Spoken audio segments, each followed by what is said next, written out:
साम्ये कैवल्यमिति।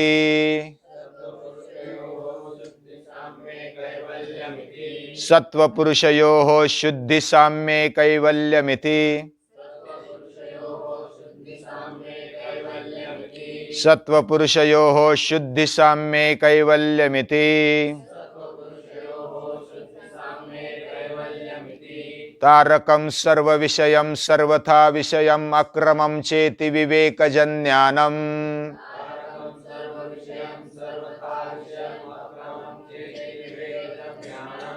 तारकं सर्वविषयं सर्वथा विषयम् अक्रमं चेति विवेकजन्यानम्।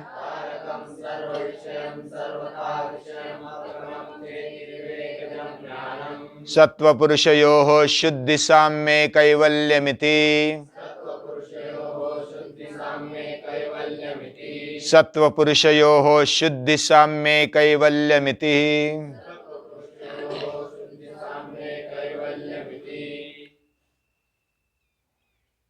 ये विभूतिपाद का अंतिम सूत्र। हमने पहले शुरुआत में एक बात अभ्यास की थी कि हमारा जो अंतःकरण है या तो चित्त है वह आईने जैसा है। उसको दो तीन उपमाएं हमने देखी थी। एक तो वो आईने जैसा है, दूसरा वो सरोवर जैसा है, तीसरा वो स्फटिक मणि जैसा है। और भी उपमा दे सकते हैं, लेकिन ये तीनों उपमाएं सटीक बैठती है और बहुत ही अच्छी तरह से अंतःकरण को लागू होती है। अंतःकरण आईने जैसा है। आईना स्थूल होने के बावजूद भी वो प्रतिबिंब देने वाला है और जितना स्वच्छ हो उतना वो वैसा के वैसा ही प्रतिबिंब दिखाएगा। अभी इधर जो बताया सत्व यानी अंतःकरण, हमने पहले अभ्यास भी किया कि अंतःकरण हमारा सत्वगुण प्रधान है। वह सत्वगुण से ज्यादातर बना है। वैसा कोई भी तत्व है इस दुनिया में, ये तीनों गुणों के अलावा नहीं है। उसमें तम है, रज है और सत्व है। ये तीनों गुणों के साथ हमारा पूरा शरीर या तो पूरी सृष्टि का कोई भी भाग ले लो, वो बना है। लेकिन उसमें प्रधानता किसकी है? सत्वगुण की प्रधानता है। सात्विक गुण इसमें ज्यादा है। सत्व की शुद्धि, जैसा आईना जितना शुद्ध होता है उतना प्रतिबिंब अच्छा दिखाई देता है। जितना उसकी स्वच्छता है उतना वो प्रतिबिंब अच्छा दिखाएगा। वो पीला है तो पीला दिखाएगा, वो लाल है तो लाल दिखाएगा। लेकिन आईना ही अगर लाल है, पीला है या तो नीला है तो वो वैसा ही दिखाई देगा। आईने का भी अगर एक अलग कलर है तो वैसा ही दिखाई देगा। लेकिन जितना स्वच्छ है, शुद्ध है, उतना वो वैसा ही दिखाएगा। ये सृष्टि बनी है रजोगुण, तमोगुण और सात्विक गुणों से। हमारा अंतःकरण ये भी जड़ है। जैसा शरीर जड़ है, पंचमहाभूतों से बना हुआ है, वैसा हमारा अंतःकरण भी जड़ है, वह भी पंचमहाभूतों से बनाया हुआ है। लेकिन उसमें सत्वगुण की मात्रा ज्यादा है। सत्वगुण कैसा होता है वो गीता बताती है। तत्र सत्वम निर्मलत्वात् प्रकाशकमनामयम् सुख संगेन बध्नाति ज्ञान संगेन चानघ। सत्वगुण प्रकाशक है, वह निर्मल है, वह अनामय, उसमें कोई कचरा नहीं होता। वह सुख के साथ, ज्ञान के साथ बांधता है। वह सुखमय है, ज्ञानमय है। ये सत्वगुण की जो अलग अलग उसकी स्वभाव मानने चाहिए या तो उसका एक रूप हो, ऐसा अगर समझेंगे तो भी कोई प्रॉब्लम नहीं है। सत्वगुण जितना प्रभावी उतना हमारा अंतःकरण अच्छा होता है। उसके लिए आहार का, उसके लिए हमारे व्यवहार का, उसके लिए हमारी पूजा पद्धति का बहुत ही परिणाम होता है। इसलिए बहुत सारे शास्त्रकार बताते हैं कि हमारी संस्कृति कैसे माने, हम कौन सा विचार करते हैं, यानी कौन सा विचार करते हैं, ये पहली बात। हम कैसे जीते हैं, किसको आधार लेकर जीते हैं, कौन सी पद्धति से जीते हैं, और तीसरी बात, किसकी पूजा करते हैं। Way of thinking, way of life and way of worship, इससे हमारी संस्कृति पहचान में आती है। और ये संस्कृति की पहचान, ये हमारे अंतःकरण के ऊपर है। अंतःकरण पहले शुद्ध होते होते, विकारों को, वृत्तियों को क्षीण करते करते, क्लेशों को क्षीण करते करते, तमोमल, रजोमल वो नष्ट होते होते सत्व गुण की तरफ आ जाता है। सत्व गुण भी निर्मल हो जाता है, और इसी की तरह सत्व यानी अंतःकरण की शुद्धि होते जाती है। तमोगुण के कारण हमने देखा है कि आलस्य बढ़ता है, प्रमाद बढ़ता है, निद्रा बढ़ती है, अज्ञान बढ़ जाता है। यह तमोगुण का परिणाम है। तमोगुण बढ़ गया तो आलस्य बढ़ गया, हाँ, नींद ज्यादा आने लगी, अज्ञान बढ़ गया, प्रमाद यानी कि लेट गो वृत्ति, जाने दो, इससे क्या होगा, एक दिन लेट उठेंगे तो क्या होगा, एक दिन नहीं करेंगे तो क्या होगा, एक दिन अच्छा विचार नहीं करेंगे, थोड़ी कर लेते हैं मजा, थोड़ा खा लेते हैं ज्यादा, लेकिन एक दिन वो जो दारू पीने वाला, दारू यानी मदिरा, वो पीने वाला अगर ऐसा विचार करेगा, एक दिन बस एक घोट पी लेते हैं, बस बाद में देखेंगे, कल छोड़ देंगे, लेकिन वो एक प्याला होता है ना, वो बहुत ही नाटक है इस पर, एकच प्याला, मराठी नाटक है। एक ग्लास पीता है तो बस आदत लग जाती है, लत लग जाती है, वो छूटती नहीं। आज नहीं कल करेंगे, कल नहीं परसों छोड़ेंगे, करते करते पूरी जिंदगी बर्बाद हो जाती है। तो आलस्य इतना भयानक होता है। आलस्यमि मनुष्यानाम शरीरस्थो महारिपो, और विद्यार्थी अवस्था में तो वो बड़ा शत्रु होता है, उसको तोड़कर आगे बढ़ना चाहिए। आलस्य जब तक हम तोड़ते नहीं, उसको फटका नहीं लगाते, तब तक वो छूटता नहीं, इतना वो भयंकर होता है। तो तमोगुण को क्षीण करते करते, उसमें आहार पद्धति, वातावरण, आसपास के जो मित्र है, उसको ऐसे तैयार करना है कि मुझे अगर आलस्य आ जाए तो थोड़ा पानी लेकर रखना और छिड़कना मुझ पर, ऐसा कुछ पहले करना होता है। एक बार आदत लग गए ना, 21 दिन अगर किसी को आदत लगानी है तो 21 दिन तक लगातार वो करना चाहिए, जबरन करना चाहिए, मन को ट्रेनिंग देने के लिए, चित्त को ट्रेनिंग देने के लिए 21 दिन लगातार करते जाओ, बिना समय को चुके, बिना कृति को चुके, उसको करते जाना है, तो हमारी आदत बदल जाती है। अगर अच्छी आदत नहीं डालेंगे तो बुरी आदत अपने आप लग जाती है। हाँ, पहले हमने देखा था गीता को समझते समय कि हम कुछ नहीं करते, ये भी एक कर्म हो जाता है। करते तो वो होता ही है, लेकिन कुछ नहीं करते वो भी कर्म हो जाता है, तो उसका भी परिणाम मिलता है। इसलिए सावधान रहना ये बहुत ही आवश्यक है। हमारी चित्त शुद्धि के लिए पहले तो तमोमल को निकाल देना है, बाद में रजोमल को हटाना है। रजोमल क्या करता है? रजोमल भोग वृत्ति को बढ़ाता है, आसक्ति को बढ़ाता है, काम क्रोध उसमें आ जाते हैं, मौज मजाक करो ऐसी वृत्ति आ जाती है। नहीं करनी चाहिए ऐसा नहीं है, लेकिन मर्यादा को ध्यान में रखते हुए, अपनी मर्यादा को ध्यान में रखते हुए खाओ, अपनी मर्यादा को ध्यान में रखते हुए पियो, सो, जागो, उठो, जो भी चीज करनी है ज्ञान पूर्वक, समझ पूर्वक अगर करेंगे, रजोगुण के साथ तमोगुण के साथ सत्वगुण की मात्रा को बढ़ाते हैं तो उसमें बैलेंस आ जाता है। और ये बैलेंस, ये संतुलन हमारे जीवन को उन्नत बनाता है, अच्छा बनाता है। रजोमल को निकालना है तो आहार से लेकर के, विहार से लेकर के, नींद लेना, जागना, इससे लेकर के हमारी आदतों को बदलना होगा। और ये बदलना किस लिए? वो हमारे लिए है।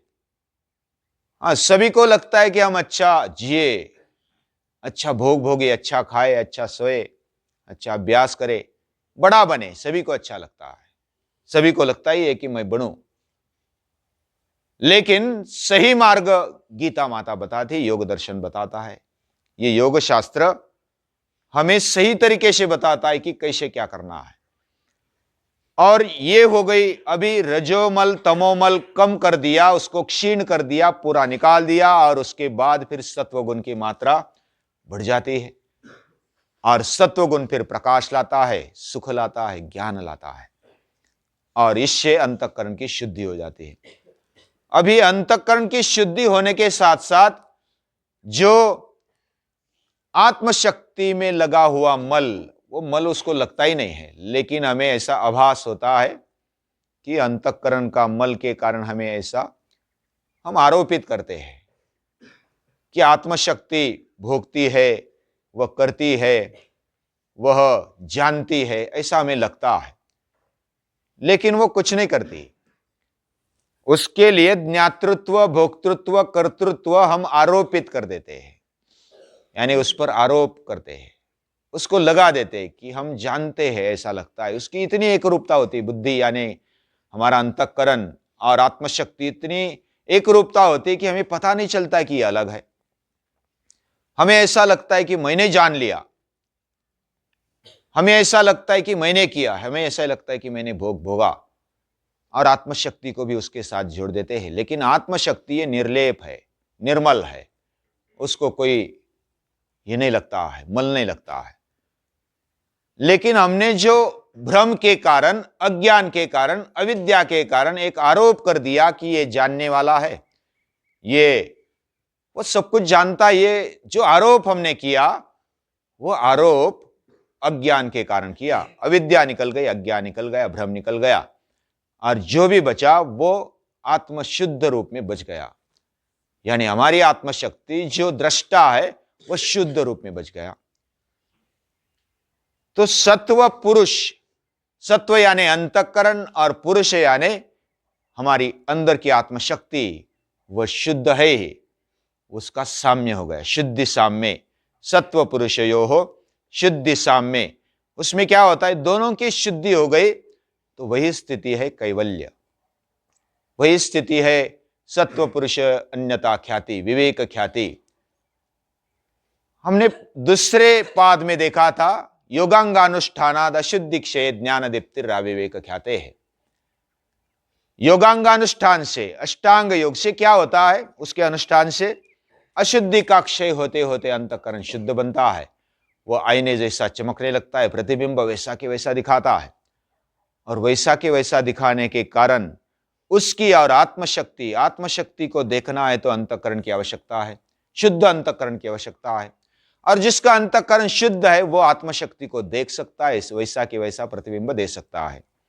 अभी दोनों का साम्य हो गया तो वह ज्ञान दीप्ति हो गई, यानी कि ज्ञान का प्रकाश फैलने लगा और अलग अलग सिद्धियां मिल गई। लेकिन सिद्धि मिल गई, सिद्धि का उपयोग वैसे कुछ नहीं है। अगर कैवल्य स्थिति तक जाना है तो सिद्धि का कोई भी, जो भी सिद्धि बताई या महर्षि पतंजलि ने बताई, उनका कुछ उपयोग नहीं है कैवल्य प्राप्ति में।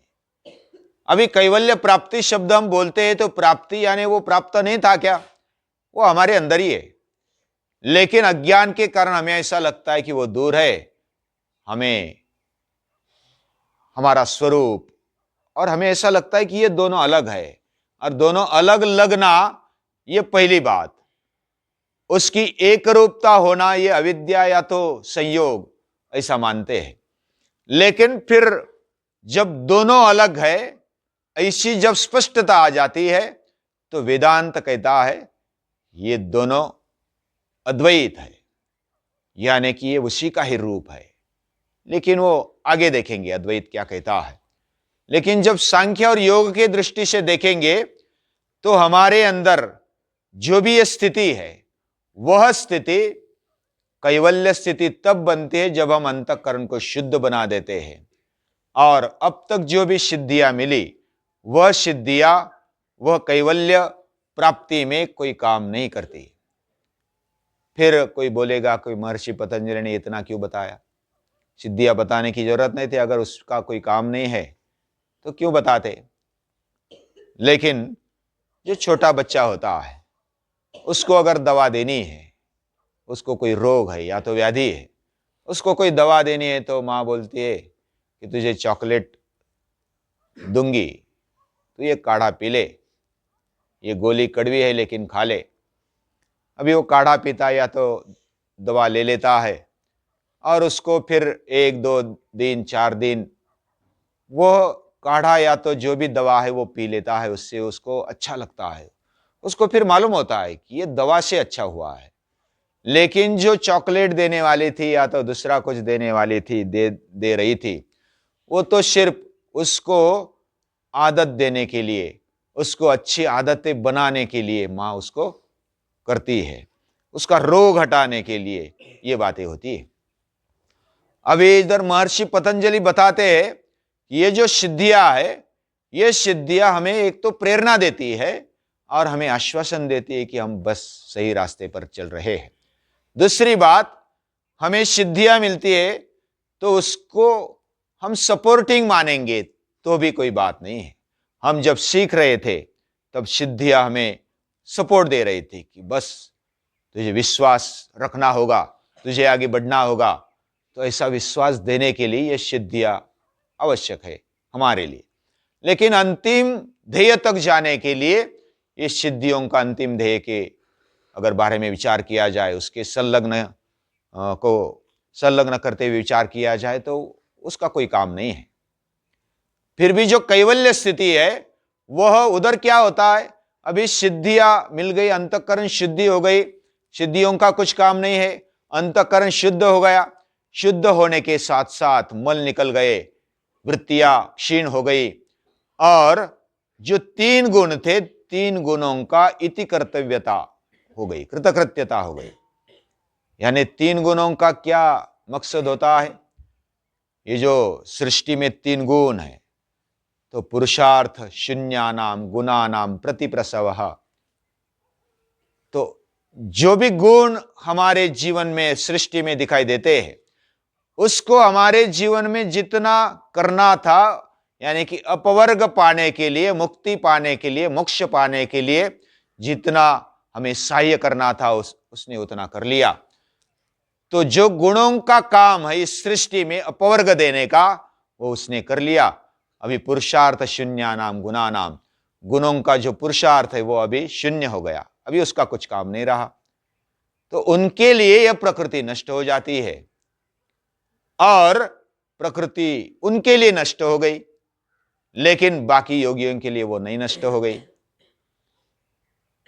तो ये 3 गुणों का जो काम है, वो जो पुरुषार्थ है, हमें शक्ति मिली है, हमें जो भी मिला है, ज्ञान मिला है, या तो हमें जो भी हमारी अवस्था मिली है, वह भगवान ने दी हुई त्रिगुणात्मक है। और त्रिगुणात्मक क्यों कर दी, तो हमें अपवर्ग देने के लिए, हमें मुक्ति देने के लिए। और ये मुक्ति देने का काम गुणों का हो गया तो गुणों का काम मिट गया, अभी पुरुषार्थ शून्य उसकी स्थिति हो गई। ऐसी एक कैवल्य स्थिति है, उसका और वर्णन आएगा आगे कैवल्य पाद में। कैसे कैसी अवस्था आती है, हमारे अंतःकरण कैसे कैसे आगे बढ़ता है, ये हम आगे देखेंगे। तब तक रुकते हैं।